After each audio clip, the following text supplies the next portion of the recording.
Assalamualaikum warahmatullahi wabarakatuh. Halo semuanya, perkenalkan nama saya Yasmin Azahra dari kelas 3A Prodi Pendidikan Bahasa dan Sastra Indonesia. Di sini saya akan menjelaskan tentang hasil observasi manajemen berbasis sekolah yang saya lakukan di SMK NU Kapolongan. Nah, di sini udah pada tahu belum pengertian dari MBS itu sendiri seperti apa? Sekarang saya akan menjelaskan tentang pengertian MBS seperti yang sudah saya tampilkan di layar PowerPoint di belakang saya. Nah, pengertian manajemen berbasis sekolah itu sendiri merupakan strategi untuk mewujudkan sekolah yang efektif dan produktif.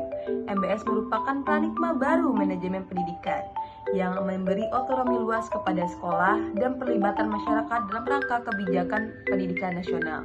Nah, di sini yang dimaksud dengan memberikan otonomi besar kepada sekolah dan kebijakan kepada masyarakat itu akan dijelaskan lebih rinci di tujuan dan prinsip-prinsip manajemen berbasis pendidikan. Nah, untuk lebih lanjutnya kita akan melakukan slide yang kedua. Di sini kita akan membahas tentang tujuan manajemen berbasis sekolah. Yang pertama, itu meningkatkan mutu pendidikan. Salah satu tujuan utama manajemen berbasis sekolah adalah meningkatkan mutu pendidikan dengan memberikan sekolah otonomi dalam merancang program pendidikan yang relevan dan efektif sesuai dengan kebutuhan siswa dan masyarakat setempat. Yang kedua, ada tentang mengoptimalkan sumber daya. Manajemen berbasis pendidikan bertujuan untuk mengelola sumber daya sekolah, termasuk anggaran, fasilitas, dan tenaga pendidik dengan lebih efisien dan efektif guna mendukung pencapaian tujuan pendidikan. Nah, yang ketiga ada pengembangan pemberdayaan pemangku kepentingan manajemen berbasis sekolah. Manajemen berbasis sekolah memberdayakan semua pemangku kepentingan seperti guru, staf, kepala sekolah, orang tua, siswa, dan komunitas lokal dengan memberikan mereka peran dalam pengambilan keputusan dan pengelolaan sekolah. Nah, yang keempat, ada tentang merancang kurikulum yang relevan. Dengan MBS atau manajemen berbasis sekolah, sekolah dapat merancang kurikulum yang relevan dengan kebutuhan siswa dan tuntutan pasar kerja. Hal ini membantu mempersiapkan siswa dengan keterampilan yang relevan untuk masa depan. Jadi, untuk manajemen berbasis sekolah ini, kita akan mempersiapkan siswa untuk keterampilannya di masa yang akan datang. Seperti itu. Dan yang kelima, meningkatkan keterlibatan orang tua dan komunitas lokal. Manajemen berbasis sekolah mendorong kolaborasi yang erat antara sekolah, orang tua, dan komunitas lokal. Hal ini meningkatkan keterlibatan orang tua dalam pendidikan anak-anak mereka dan menciptakan lingkungan pendidikan yang inklusif. Dan yang terakhir, mengembangkan kepemimpinan dan kepedulian guru. MBS atau manajemen berbasis sekolah memberikan guru peluang untuk berperan aktif dalam pengambilan keputusan sekolah dan memotivasi mereka untuk mengambil inisiatif dalam meningkatkan mutu pendidikan.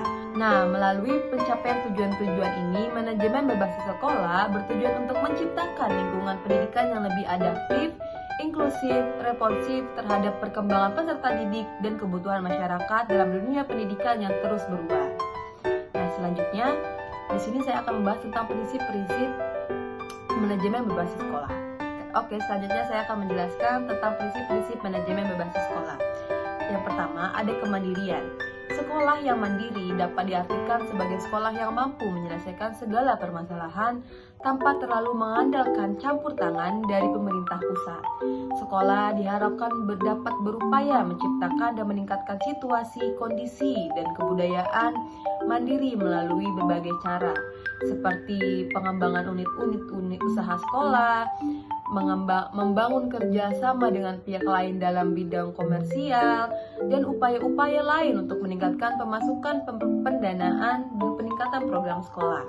Yang kedua, ada kemitraan. Prinsip kemitraan adalah salah satu bentuk kerjasama antar sekolah dengan para pemangku kepentingan. Esensi kemitraan pada dasarnya adalah untuk meningkatkan keterlibatan, kepedulian, kepemilikan, dan dari masyarakat merupakan dukungan moral, pemikiran, tenaga, material, maupun finansial.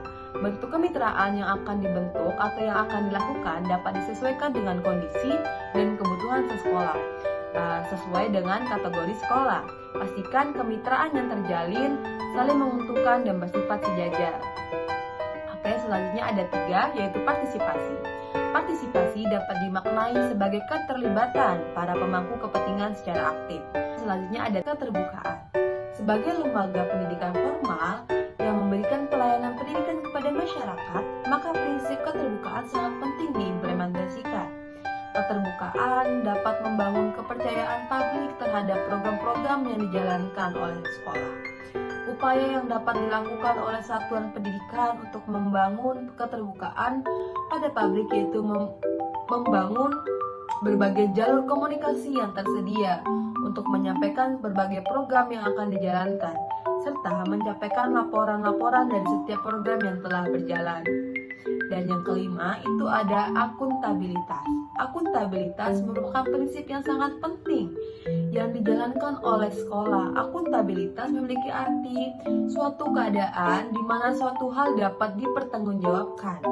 Upaya peningkatan akuntabilitas dapat dilakukan dengan menyusun pedoman pemantau kinerja satuan pendidikan, menyusun rencana pengembangan sekolah, dan memberikan tanggapan terhadap pertanyaan dan pengaduan publik. Dan seperti yang sudah saya jelaskan tadi, itu adalah 5 prinsip-prinsip manajemen berbasis sekolah. Tentang pentingnya manajemen berbasis sekolah, upaya meningkatkan kualitas pendidikan, penjelasan bahwa manajemen sekolah memfokuskan pada pemberian tanggung jawab kepada sekolah untuk mengatur sumber daya dan meningkatkan proses pembelajaran. Nah, di sini saya akan langsung ke metode penelitian saya yang telah saya lakukan di sekolah SMK NU Kaplongan. Di sini saya menggunakan penelitian kuantitatif, dapat dipahami sebagai metode penelitian yang menggunakan data deskriptif berupa bahasa tertulis atau lisan dari orang dan pelaku yang dapat diamati. Jadi, di sekolah tersebut saya mewawancarai sebuah capsek atau wakil kurikulum. Di situ saya bertanya beberapa hal mengenai manajemen berbasis sekolah. Nah, pendekatan kuantitatif ini dapat dilakukan untuk menjelaskan dan menganalisis fenomena individu atau kelompok, peristiwa, dan dinamika sosial, sikap, keyakinan, dan perspektif. Di situ kami melakukan metode ini dengan melakukan wawancara. Oke, di sini saya akan membahas tentang hasil dan pembahasan yang saya lakukan di SMK NU Kaplongan. Manajemen berbasis sekolah yang diterapkan di SMK NU Kaplongan sudah berjalan dengan sangat baik. Nah, hasil wawancara yang telah saya lakukan dengan beliau, yaitu wakil kepala sekolah atau wakil kurikulum, tentang bagaimana sih sekolah tersebut. Ternyata sekolah tersebut telah terdaftar di pusat keunggulan. Jadi SMK NU Kaplongan telah terdaftar di pusat keunggulan yang berfokus pada pengembangan serta meningkatkan kualitas dan kinerja SMK dengan bidang prioritas dan diperkuat melalui kemitraan dan penyelesaian dengan dunia kerja. Nah, di SMK NU tersebut juga telah ada BKK yang menjadi penguat antara SMK NU dan kemitraan kerja industri lainnya. Nah, saya juga bertanya tentang bagaimana sih kepala sekolah atau bagaimana sih evaluasi yang terjadi di SMK NU Kaplongan. Nah, mereka melakukan evaluasi yang mungkin itu sangat mudah dilakukan, tapi sangat susah juga untuk dimengerti karena mereka mengimbangi semua supervision atau supervisi yang terjadi antara guru, kepala sekolah, dan segalanya. Jadi setiap bulan atau setiap 2 bulan sekali itu ada tentang evaluasi keseluruhan. Nah, di situ saya juga bertanya tentang bagaimana pelaksanaan fungsi sekolah, proses belajar mengajar kepada guru. Nah, mereka melakukan hal itu dengan sangat baik karena mereka telah menerapkan prinsip-prinsip MBS seperti itu. Nah, seperti yang sudah saya paparkan tadi, beberapa pertanyaan dijawab dengan baik dan diskusi yang saya lakukan dengan beliau yaitu wakil kurikulum juga berlangsung dengan baik.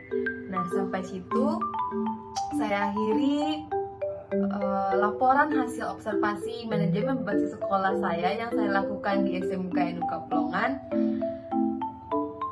Assalamualaikum warahmatullahi wabarakatuh, dan mohon maaf apabila ada kesalahan, apabila saya sangat kurang dalam melaporkan hasil saya.